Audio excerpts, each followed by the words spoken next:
Good morning, everyone, and welcome to the First Unitarian Church of Providence, where we love beyond belief.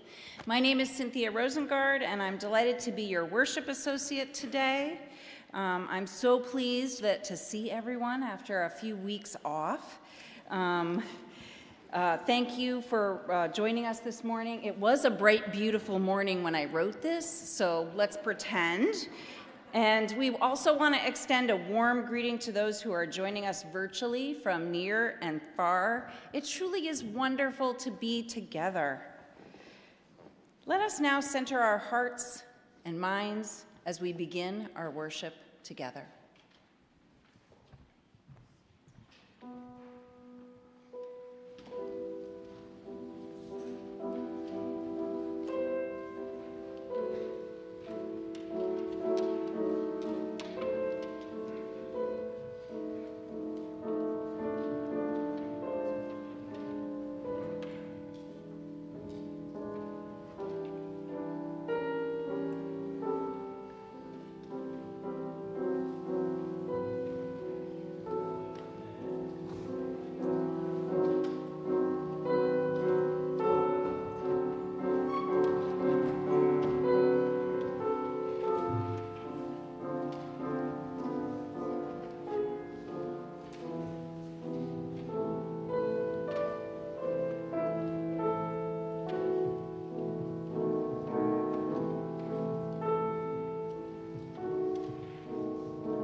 Good morning again. So good to see you. This is our time of greeting. Let's make sure that we move ourselves around, say warmest greetings to someone sitting right near us or all the way across the meeting house. Let no one go unwelcomed, ungreeted. Let's make sure everyone feels how glad we are to be together.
And folks, before we resume our seats, can we just turn around? And on the count of three, say good morning to everybody with us at home. 1, 2, 3, good morning. Everyone at home, it is so good to be with each other in every possible way. In every possible way. Can we join in the words for our chalice lighting? They are printed in our order of service. This light burns also in our hearts, and it lights the way towards harmony, justice, and hope for all. And our invocation this morning is from a newer minister in Unitarian Universalism, George Grimm Howell. And this is an adapted and slightly abridged prayer of his called Formation Prayer. Spirit of the earth, Gaia, Mother, we call on you. In your womb we are formed and reformed, shaped and reshaped in the great cauldron of geological time, unknown and unknowable. May we, in this tender moment, whisper a word of gratitude that creation did not end on some sixth day, but joyously rolls on. Age after age, across the centuries, the years, the days, continuing now, this very moment, inside our forming and transforming hearts. To live is to change. To change is to find our sacred purpose. Mother of creation, teach us to be fearless as we are cast into the fires that melt and mold and harden us during times of upheaval and injustice. Father, time, teach us to love our layers, the depths of bygone seas of joy and sorrows that have built up the foundations of who we are. Spirit of the earth, teach us to trust the transformation, to hang on tight as we suffer the pressure and the heat, as our souls deep in darkness await the metamorphosis, that day when finally we emerge from the womb of life transformed, our dusty limestone turned to lustrous marble. Let our lives be formed and reformed and transformed again for love and goodness and justice, for we know that this is holy. Our opening hymn is number 1007 in the Teal hymnal, There's a River Flowing in My Soul. Can we rise in body or spirit and sing out?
we join now in the words of our church covenant, the sixth covenant in the history of this church. It's printed in your order of service. No one is required to speak it. Everyone, visitors as well, is always invited to share our covenant together.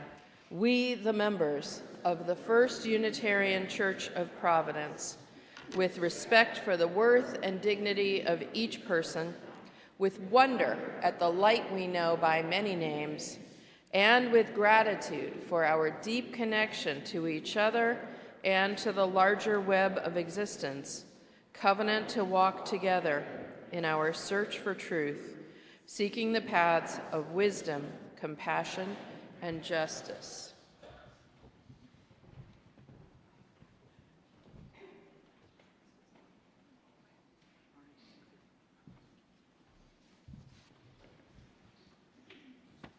Our reading this morning can be found in our hymnal. It's a translation of a Navajo Diné prayer from their language, Diné Bizad, to English. Beauty is before me, and beauty is behind me, above me and below me, hovers the beautiful.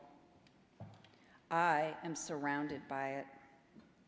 I am immersed in it. In my youth, I am aware of it. And in old age, I shall walk quietly the beautiful trail. In beauty, it is begun.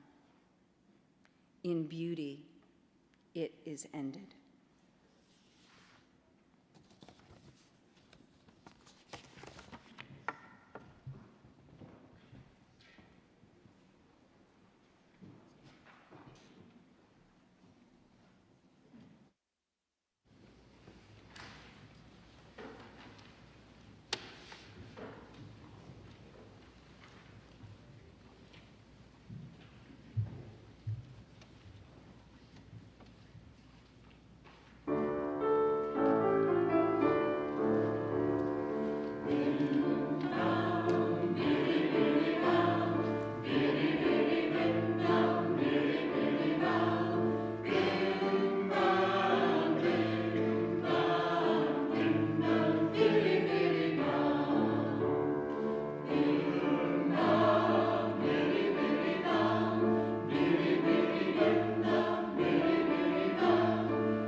Good morning again. The part of Reverend Rogers is being played by me this morning. We now hear the joys and sorrows of the people in our congregation as written in the book at the back of the meeting house. Sure. We now hear the joys and sorrows of the people in our congregation as written in the book at the back of the meeting house. Our partner church in Transylvania carved the beautiful candlestick pedestal for the large candle from which we light all of our individual candles of joy and sorrow. Roger would like to thank everyone for their cards and calls during his recent surgery. Everything is going fine. Leslie indicates This quote was from Albert Camus and was shared by Senator Sheldon Whitehouse during his virtual town hall last week. His hope is that it would help keep sorrow at bay. Quote, "In the midst of winter, I found there was within me an invincible summer." 2 candles of sorrow for the 2 RISD students who separately took their own lives this week. A candle of sorrow for the loss of our beloved almost 15-year-old dog Lou. We hope she's enjoying an endless supply of salmon in dog heaven.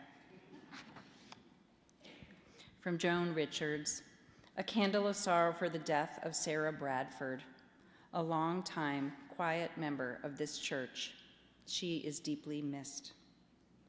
From Bruce Evgie, thank you in advance for your generous support for Crossroads to help someone get into stable housing. And it's signed by Bruce, Russell Gifford, Robert Jones, Nova Quinn, Roxanne Stern, and Mary Frappier. Also wanted to make people aware of an opportunity for some informal support this afternoon in the Peace Room between noon and 1 o'clock for all those who might be struggling with the state of the world.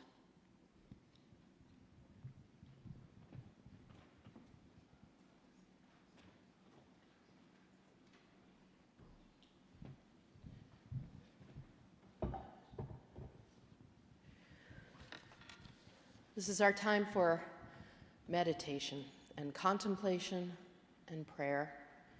As we settle into that space of time, I'll remind everyone also that we have words together, then silence for personal reflection and prayer. During that time of silence, if you have lost someone close to you in the past year, we invite you to stand or raise your hand in silent witness of that loss. And then we close with our musical response. The prayer for this section is from a colleague, a young colleague. I think he was young. He was younger than me 20 years ago when I met him. Doug Taylor, who is also the son of a minister, so he's a second-generation Unitarian Universalist. And his prayer is, "Source of all, we gather on the edge of another week, and for some of us on the edge of our strength. We come buoyed by the events of our week or weighed down by them, or we arrive in some paradoxical mix of it all. We are here in our Sunday assembly of hope and restoration. At times we come weary and worn down, and for some that is how we arrive today. At other times we come with questions, with a longing, or with something to offer. But for those who come today shattered, broken, lonely, or lost, we offer a prayer for resilience. Together, we all offer a prayer for our resilience. Again this week, we test the tender places in our hearts and in our lives to see what healing may occur. Gratitude is often a source of healing. We give thanks for the landscapes of grace in our lives, for music, and for good companions, for the guidance of great principles, and the examples of integrity around us. We give thanks for all that lifts us up, and for lessons that lead us on. When we are brought low by anxiety or adversity, show us the hidden wells of love we can tap into. Help us rise again, and let our rising make a difference. May it be so. Amen.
days are such a roller coaster, although that is probably not fair to roller coasters.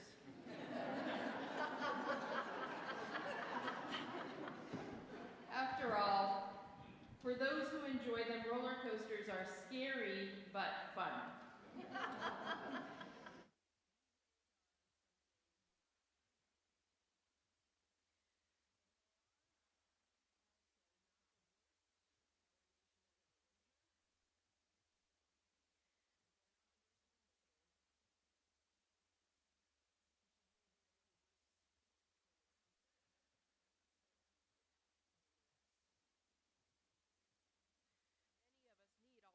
We can get and all the strength. Some of that comes from being here together, united in strength and purpose, deep humanity, and expansive spirit in this enduring, beloved community. Over 300 years as a community, and over 200 years in this building, this church has seen so much suffering and celebration, disaster and delight, courage and commitment, even just within this space that we are in now. It has held its people through it all, just as it is holding us all now, just as we are holding each other and many others beyond these walls now. This month of February, our theme has been another source of comfort, which is prayer. And some of us pray, I know, and some of us do not. And some of us pray in traditional Christian or Jewish ways. Some of us pray in traditional Buddhist or Hindu or Muslim ways. Some of us pray in pagan or other or uncategorizable ways. Some of us pray in unconventional ways, and some of us don't pray at all. And some of us may not even have much regard for prayer. So it's pretty much a typical Unitarian Universalist situation. But as we look for comfort and contemplate long walks and massages and mac and cheese and romantic comedies and workouts and alcohol, let us also contemplate contemplation itself and prayer, because they are also here for us now and always. I myself have known to be a public critic of prayers sometimes. For example, prayers offered as legislators' response to gun violence, while they fail to pass gun control laws, which citizens overwhelmingly support and that research shows can help save lives. But that is not what I am talking about today. Today, I am talking about prayers that are meaningful. Prayers as a form of strength, prayers as a form of support, prayers that are meant for times of great uncertainty and vulnerability, when we feel especially raw or done in, prayers that hearten us and help us endure. And to do this, I want to consider some very different prayers from different times and cultures and places that share a common capacity to sustain and renew the human spirit. Earlier this morning, our worship associate, Cynthia Rosengard, shared a reflection from the Diné, or Navajo people, which may be familiar to some. As she said, it is findable in the back of our gray hymnal, which was first published back in 1994. The version that's in our hymnal is a translation from the original language. Please hear it again.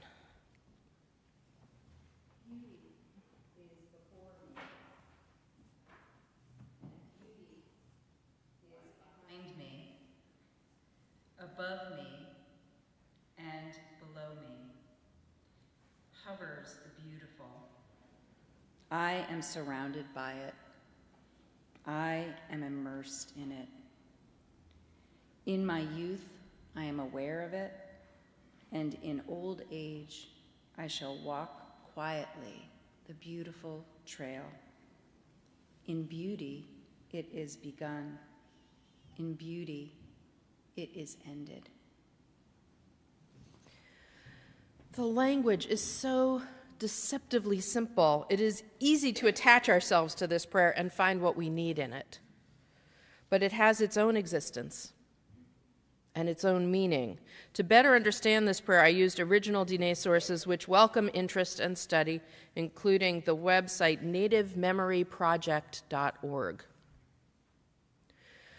Unlike many prayer rituals, this one is not a prayer of seeking, masked as affirmation.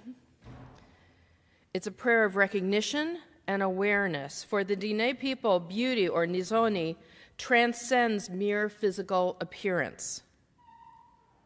Beauty transcends mere physical appearance. It has a transcendent aspect centered on one's relationship with the natural world. In other words, beauty is not a perception, it is an experience. That's so different from what many of us are used to. Beauty is not a perception, it is an experience involving the peace and happiness felt when one is mindfully in balance with nature. Walking in beauty is our English translation of the Diné term for literally walking a path infused with spiritual meaning, a path focused on one's relationship with the natural world and its sacredness. As explained by the Diné people themselves, seeking solitude in the wilderness connects them with the essence of their being. In visiting the wilderness, people receive spiritual renewal and balance and harmony. This is the beauty way. And also, when they do this, they are visiting, they believe, the home of the holy people honored in Diné theology, spiritual beings who created the world and taught the Diné to live in harmony with nature. Prayer as experience, prayer as transcendent relationship with nature, prayer as renewal of the lessons of the sacred ones who inspire and support the faith and identity of the Diné people.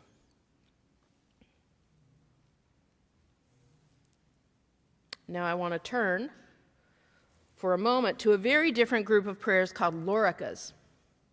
Lorikas were developed in ancient Celtic monastic communities. They are prayers for protection. Lorica, in fact, is Latin for armor or breastplate.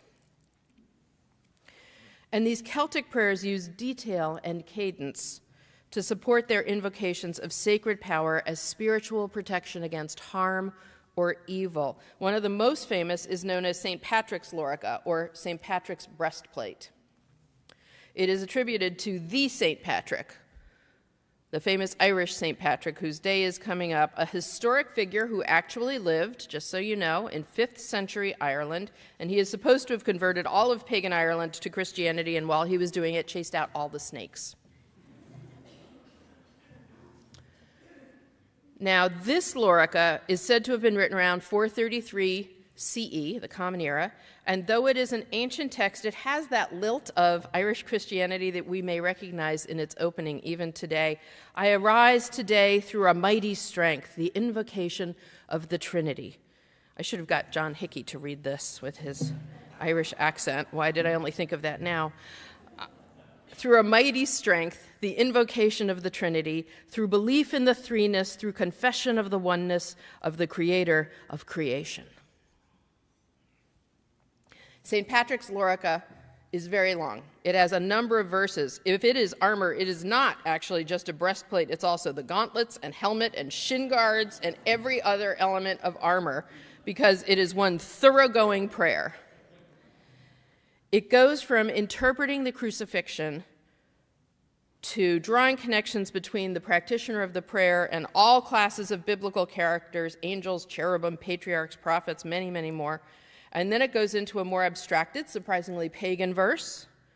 I arise today through the strength of heaven, the light of the sun, the radiance of the moon, the splendor of fire, the speed of lightning, the swiftness of wind, the depth of the sea, the stability of the earth, the firmness of rock. And it continues further, including verses that implicitly show that Christianity was still struggling to establish itself in the formerly pagan nation, and a time of countless challenges to all people, body and soul. It keeps building towards the end when it features the best-known portion, which is sometimes prayed just by itself nowadays, which goes like this. Christ with me, Christ before me, Christ behind me, Christ in me, Christ beneath me, Christ above me, Christ on my right, Christ on my left, Christ when I lie down, Christ when I sit down, Christ when I arise, Christ in the heart of every man who thinks of me, Christ in the mouth of everyone who speaks of me, Christ in every eye that sees me, Christ in every ear that hears me.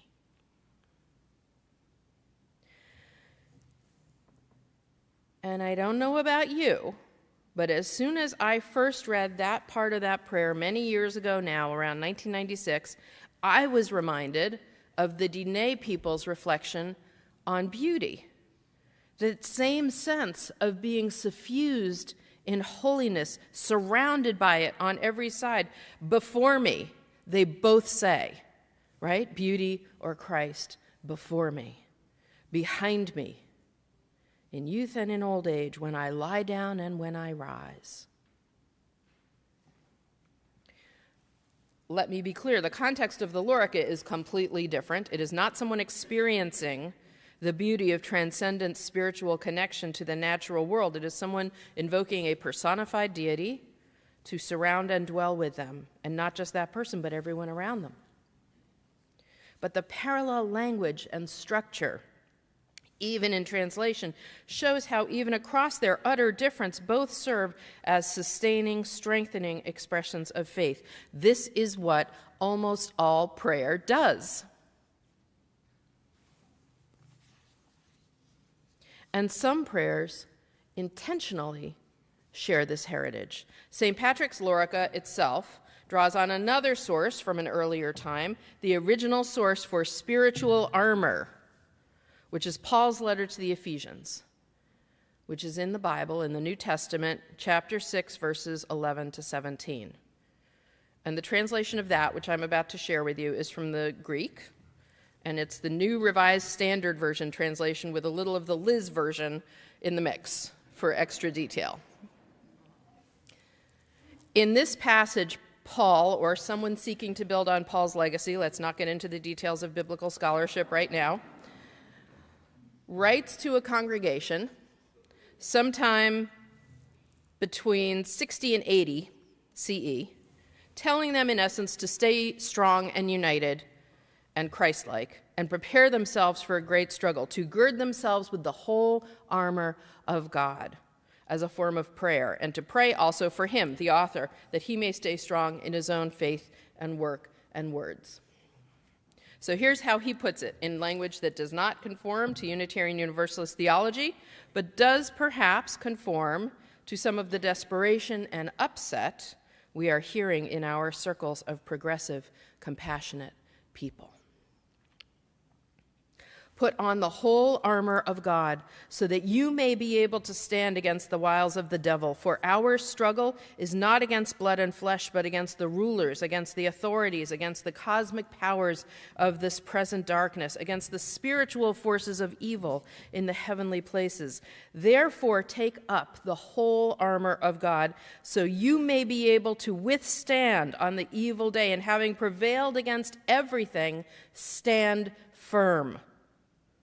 Stand therefore and belt your waist with truth and put on the breastplate of righteousness.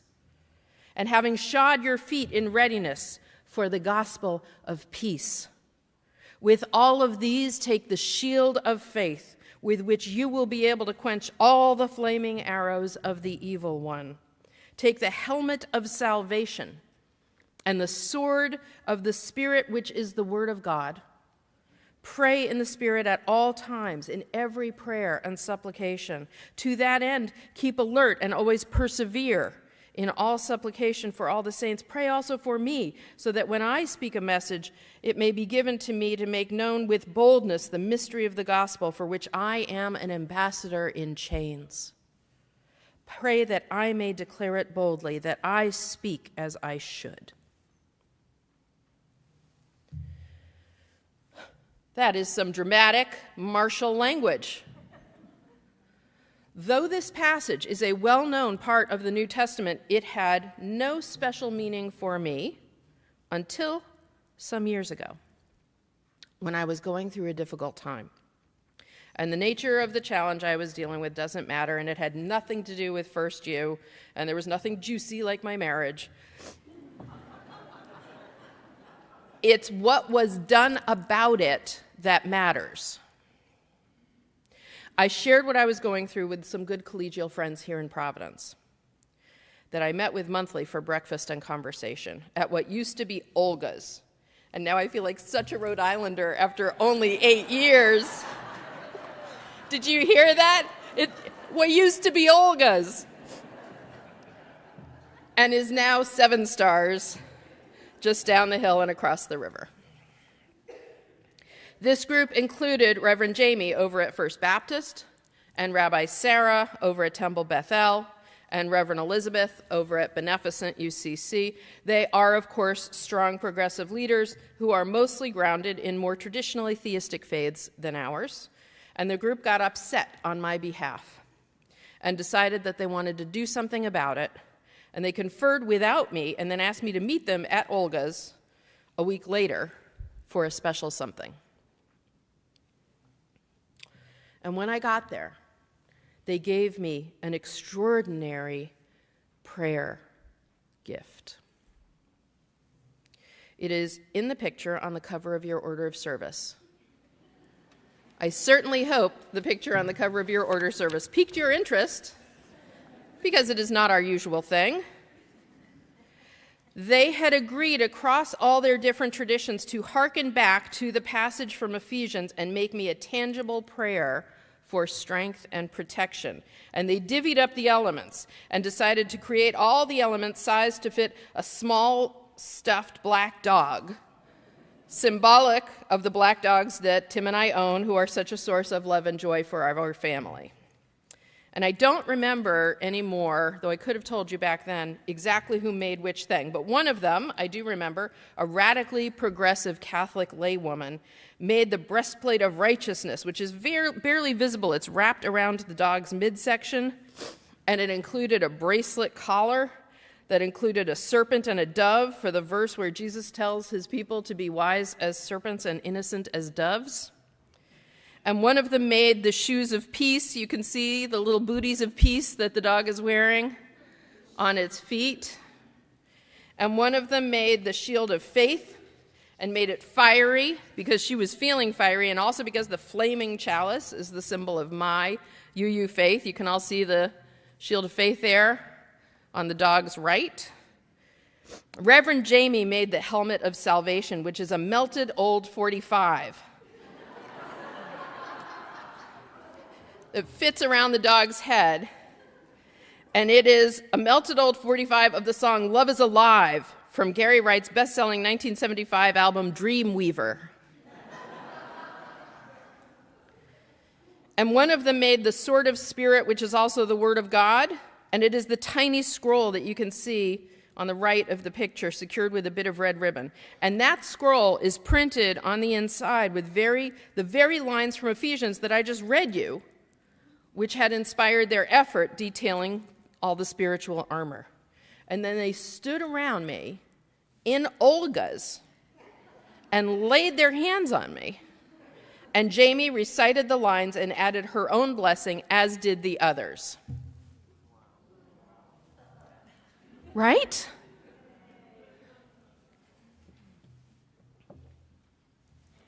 Let me say, I do not often go to the Bible for personal strength and succor. Occasionally I do. The 23rd Psalm, with its vision of beauty, peacefulness, and compassion that surpasses suffering.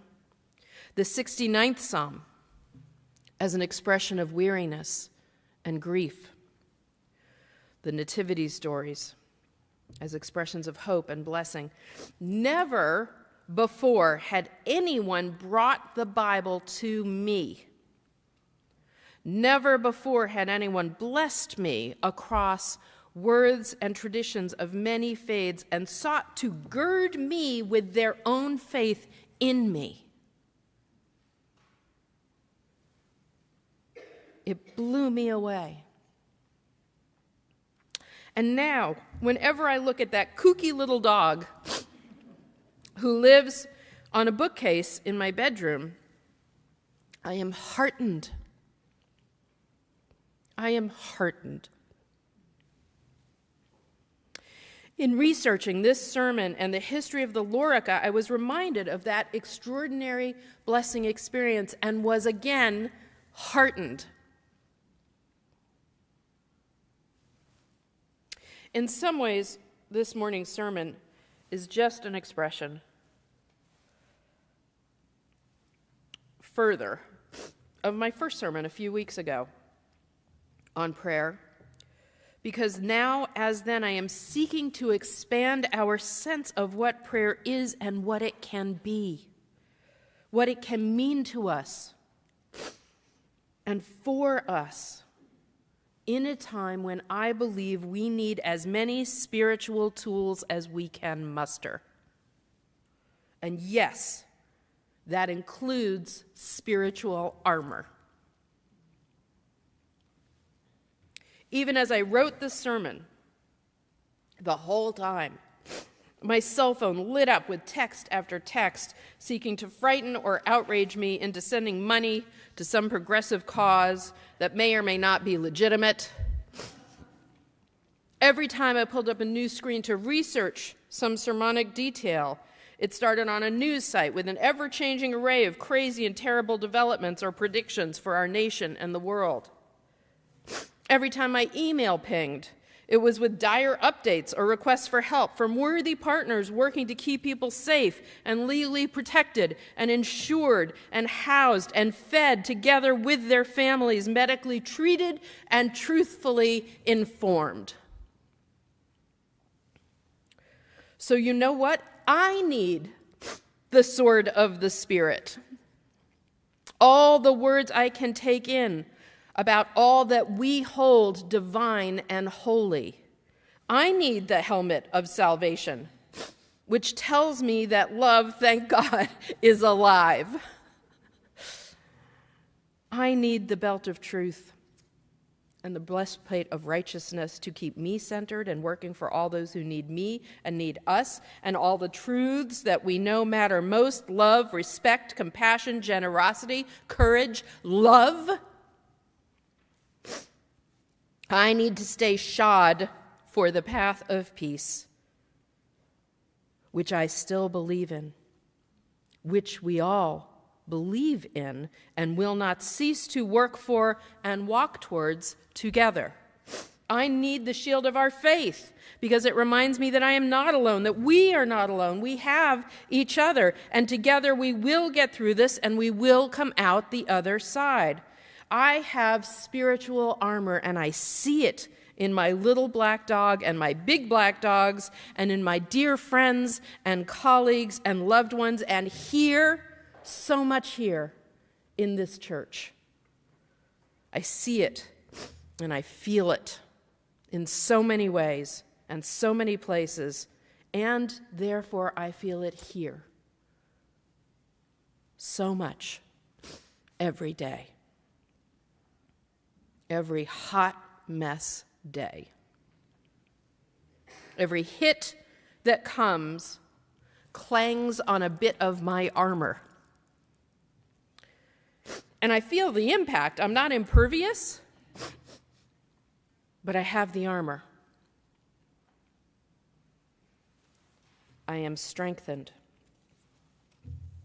And I know that I am not alone in this faith and in needing help some days to deal. All of this is what prayer is for. It can be a walk in beauty. It can be on your knees in your home or in this church. It can be silent or spoken. It can be om. Or it can be service. Remember a couple of weeks ago, the old Unitarian covenant? Service is our prayer. It can take any prayer form you need it to, or even one that is given to you in a very surprising form, even one you give or make for someone else. Whatever it might look like, wherever you might find it or make it, give it or receive it, let us not forsake prayer in our time of need. Let it be part of how we live in this time that needs our all. Let it be part of your armor as well as mine. Let it be part of your armor. Let it be part of your strength. Because whatever our theology, as my little black dog tells me, none of us is alone. Amen.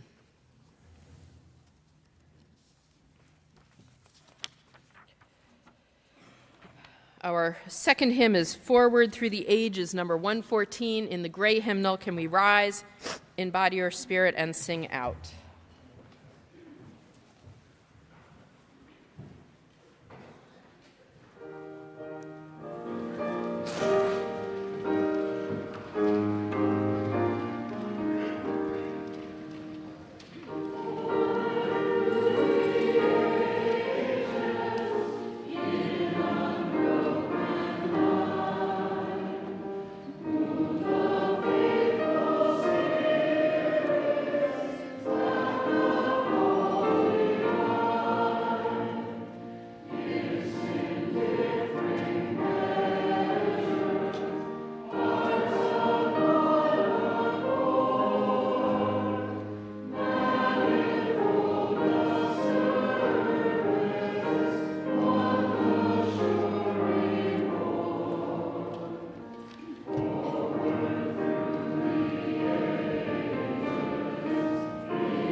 And this is the time for our weekly offering. This is a Sunday where we are dedicating our offering to an outside organization that shares our hope and vision for the world. And this week it is Crossroads. Crossroads, Rhode Island. Founded in 1894, Crossroads is the state's leading provider of housing and services for people experiencing homelessness. Last year, Crossroads helped 4,000 men, women, and children access housing and related services. The vision of Crossroads is to ensure that every Rhode Islander has a safe and affordable place to call home.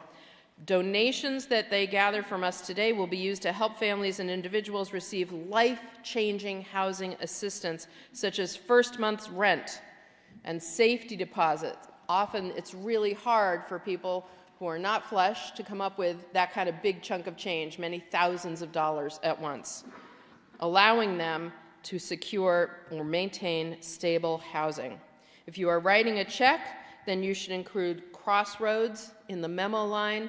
Please let us give as generously as we are able. There's been so much attention this year to the incredibly frigid winter that we've been through and the incredibly desperate situation of people who are not safely housed, including people who have died living in boxes and one in a U-Haul trailer.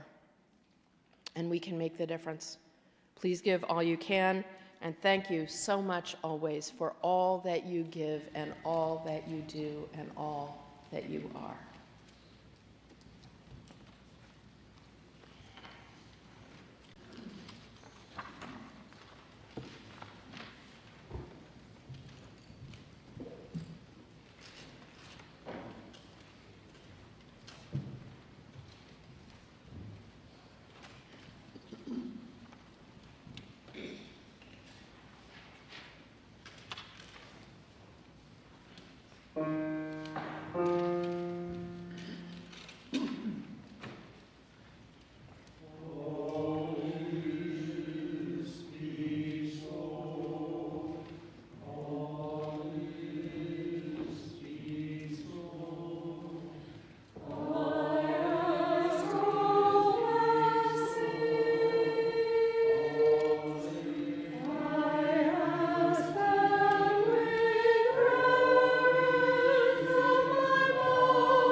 Among the many ways to practice our faith outside of Sunday morning programming, there is a care talk about caregiving for folks who have dementia, which was rescheduled because of the snow to next Sunday, March 2nd. And as always, all are welcome. Also next Sunday, we are rebooting the Blessing of the Animals service, which was also postponed because of the snow. So bring your best friend or a photo of your beloved pet to join the fun. If you lost a pet in the last year, if you bring a framed photo, we'll put that on the pulpit table during the service. But I hope everybody's going to be able to be here next weekend with their pets for our Blessing of the Animals service. Lessons with Lasso is back for the third and final season. Come join them as they continue their popular series, Lessons with Lasso. They will gather to watch an episode of the entertaining and inspirational Apple TV series, Ted Lasso, and then have a facilitated discussion about topics like leadership styles, how to grow community, and more. They'll think about how those lessons inform our decisions and the roles we play in our church community and in our lives. The group meets on Tuesday nights from 7:15 to 9 p.m., beginning this coming Tuesday, March 4th, and continuing for the next 13 weeks. They say, please do join us, even if you've never watched before. It's a great opportunity to meet people and have fun and deep conversations together, and we'll get you caught up so you can see what everybody is talking about. The first week will be a review with season and character recaps, as well as some Ted Lasso trivia to get us ready to jump into the final season.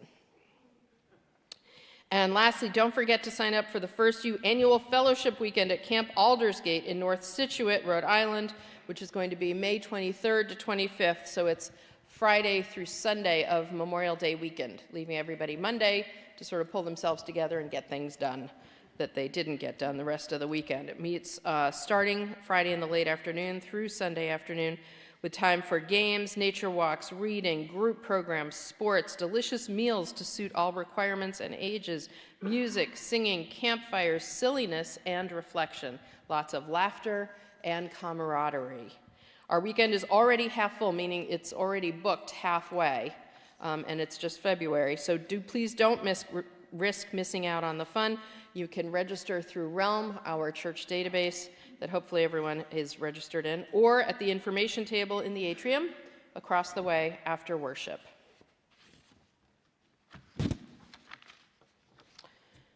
And today's benediction is a musical benediction that we are sharing together. Beth, are you 115? So it's a hymn, and we couldn't not do it together.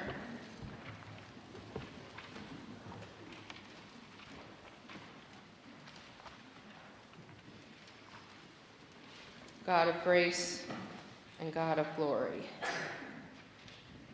Why don't we remain seated for this one? But we'll sing it through together, all 4 verses.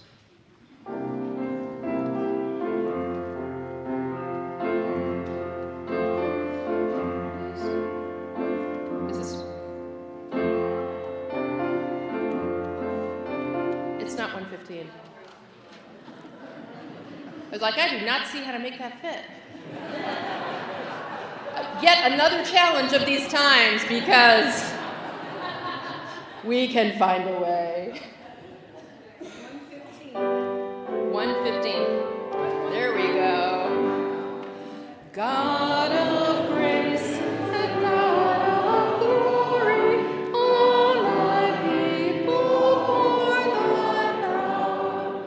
Round thine ancient church's story, bring its fruit to glorious flower. Grant us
we join, please, in the words for extinguishing our chalice that are printed in the order of service? We carry the flame of peace and love and hope until we meet again.